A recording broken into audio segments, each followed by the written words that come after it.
The rain hadn't stopped in 3 hours, and neither had Daniel's hands. He sat on the edge of a narrow hospital cot in a clinic that smelled like antiseptic and wet concrete, holding another man's hand like it was the only solid thing left in the world. Across from him, Mateo's eyes were half closed, his breathing slow and uneven, a bandage wrapped over his temple. "Don't leave me," Daniel whispered, so quietly he wasn't sure Mateo even heard it. "Not now. Not after everything." Mateo's fingers twitched, just barely, enough to make Daniel's chest cave in with something between relief and terror. Neither of them had planned for this. Neither of them had planned for any of it. Not the accident, not the fear, and certainly not the way Daniel's heart had quietly, stubbornly, rearranged itself around a stranger he'd met 3 weeks earlier over a missing passport in a foreign airport. That was the night everything changed. But to understand why Daniel couldn't let go of that hand, why the thought of losing Mateo felt like losing a limb, we have to go back to the beginning. Back to the day they first met, in a departure lounge that smelled like burnt coffee and bad decisions, where a lost passport turned into the start of something neither man saw coming. 3 weeks earlier, Daniel Reyes stood at the check-in counter of a small airport in northern Portugal, patting down every pocket of his jacket with the rising panic of a man who already knew the answer. "It's not here," he muttered, more to himself than to the clerk, who was already losing patience. "It has to be here." Behind him, a low voice said, "You dropped this back at security." Daniel turned, and there was a stranger holding out his passport like it was the most ordinary thing in the world. Dark eyes, an easy half-smile, sleeves pushed up over forearms that looked like they'd done actual work at some point in life. "You have no idea what you just saved me from," Daniel said, laughing in disbelief as he took it. "A very awkward conversation with a border agent, probably," the stranger said. "I'm Mateo." "Daniel." He shook Mateo's hand a beat longer than strictly necessary, and neither of them commented on it. Their flight, as it turned out, was delayed. For hours delayed. And somehow 4 hours turned into the easiest conversation Daniel had had with anyone in years. One that skipped straight past small talk and landed somewhere warmer. They talked about nothing important. Bad childhood haircuts. The worst meals they'd ever eaten while traveling. The kind of music neither of them would ever admit to loving. But underneath the nothing, something was happening. The particular electricity of two people slowly realizing they didn't want the conversation to end. "You have this thing you do," Mateo said at one point, studying him. "What thing?" "You look away right before you laugh. Like you're embarrassed to be caught enjoying yourself." Daniel felt his face go warm. "I don't know what you're talking about." "Sure you don't." Mateo's smile said otherwise. By the time boarding finally began, they discovered they were seated 3 rows apart, and both of them, without quite admitting why, asked a flight attendant if the seats could be switched.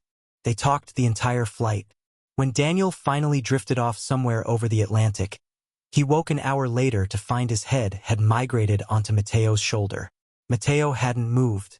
He was just sitting there, very still, very careful, like he didn't want to be the reason it ended. "Sorry," Daniel mumbled, sitting up fast. "Don't be," Mateo said. Then, quieter, "I didn't mind." Neither of them looked at each other for a full minute after that.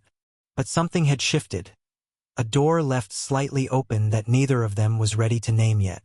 They landed in the same city. Neither of them mentioned that they lived nowhere near each other, and neither of them brought up the return flight home. For now, there was only this, 2 men extending a conversation neither wanted to let go of, one excuse at a time. "There's a place near here that does terrible coffee and incredible pastries," Mateo said as they collected their bags.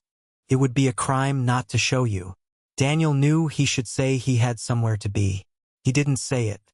The coffee, as promised, was terrible. The pastries were not. And somewhere between the second cup and the second plate, Daniel realized he'd stopped checking the time altogether. "Can I ask you something?" Mateo said, turning his cup slowly on the table. "Why does it feel like you're always half bracing for something?" Daniel exhaled. He wasn't used to being read that clearly by someone he'd known for less than a day. "Bad habit," he admitted. "Comes from a long relationship that ended in a way that made me distrust the good moments. I keep waiting for them to be a setup for something worse."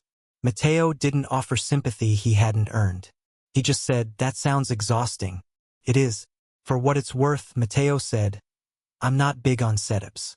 It wasn't a declaration. It wasn't even close to one. But it landed somewhere deep in Daniel's chest anyway. A small quiet promise neither of them said out loud. They kept meeting after that. Not because either of them had a plan. Simply because neither of them could think of a good reason to stop. A walk through the old town that turned into 3 hours. A rainy afternoon spent doing nothing but arguing cheerfully about whether pineapple belonged on pizza. A late-night phone call that lasted until both of them fell asleep mid-sentence. Phones still pressed to their ears. Somewhere in those small, unremarkable moments, something serious was quietly taking root. It was on a walk along the harbor 2 weeks in that the air between them changed. The wind was sharp, and Daniel had forgotten a jacket, so Mateo, without a word, without making it a thing, shrugged out of his own and settled it over Daniel's shoulders. His hand lingered there a second too long. "You don't have to do that," Daniel said, though he made no move to give it back. "I know," Mateo said. "I wanted to." They stood there, the harbor lights scattering gold across the water, close enough that Daniel could feel the warmth still clinging to the jacket, close enough to feel his own heartbeat in his throat. Mateo's eyes dropped, just briefly, to Daniel's mouth. Neither of them moved. "Mateo." "Don't," Mateo said softly, though he didn't step back. "If you say something right now, I don't think I'll be able to stop myself. And I don't want our first kiss to be an accident of bad timing and cold weather." Daniel let out a breath that was half laugh, half ache. "So there's a right timing?" "There will be," Mateo said. "I promise you there will be." It should have felt like rejection. Didn't. Felt like a vow. But not everything stayed easy. A week later, Daniel overheard something he wasn't meant to hear. Mateo, on the phone, voice low and clipped. "I can't keep doing this. I have to tell him, but not yet. Not until I know how to say it without ruining everything." Daniel didn't wait for the rest of the sentence. He didn't need to. His mind supplied the worst version instantly. That Mateo was involved with someone else. That all of this had been some kind of detour before returning to a life Daniel wasn't part of. For 2 days, Daniel pulled back. Shorter replies. Cancelled plans. A wall going up brick by brick. Built entirely out of a conversation he'd only heard half of. Mateo noticed immediately. "Did I do something?" "No," Daniel said, too fast, too flat. "Daniel, I heard you on the phone," Daniel admitted finally, hating how small his voice sounded. "About telling someone something before it ruins everything. I don't want to be someone's complication." Mateo went very still. Then, quietly, he laughed. Not unkindly, but with the particular relief of a misunderstanding finally surfacing into daylight. "That call was about my sister. She doesn't know I'm gay yet. I've been trying to figure out how to tell her before she hears it from someone else and feels betrayed that I didn't trust her first." He met Daniel's eyes. "You're not a complication, Daniel. You're the reason I finally feel ready to stop hiding parts of my life." The wall Daniel had spent 2 days building came down in a single breath. "I'm sorry," Daniel said.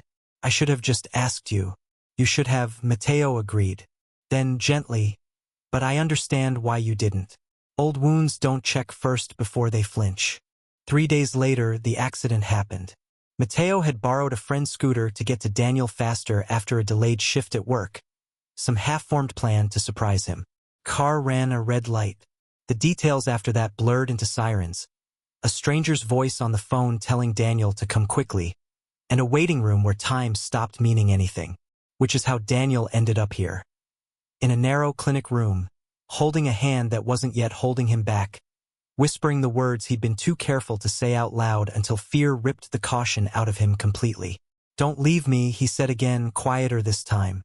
"If we'd met at another time, in another life, maybe I would have let myself love you slowly, carefully, the way you deserve.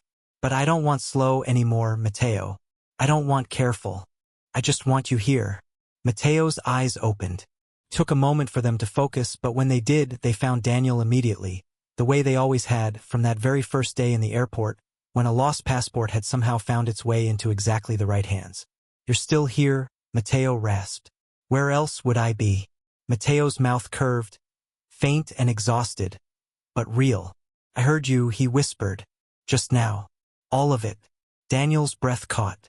Then you already know. I want to hear you say it again, Mateo murmured. When I'm not busy scaring you half to death. Daniel laughed. A wet, cracked sound. Relief and love tangled together until he couldn't tell them apart. He leaned down, forehead resting gently against Mateo's, breathing him in like proof that he was real. I love you, Daniel said, steady this time. Certain. I've loved you since a rainy departure lounge and a passport I almost lost. I just didn't let myself say it until I almost lost you too. I love you, Mateo answered, voice rough but sure. I've been waiting 3 weeks for the right timing.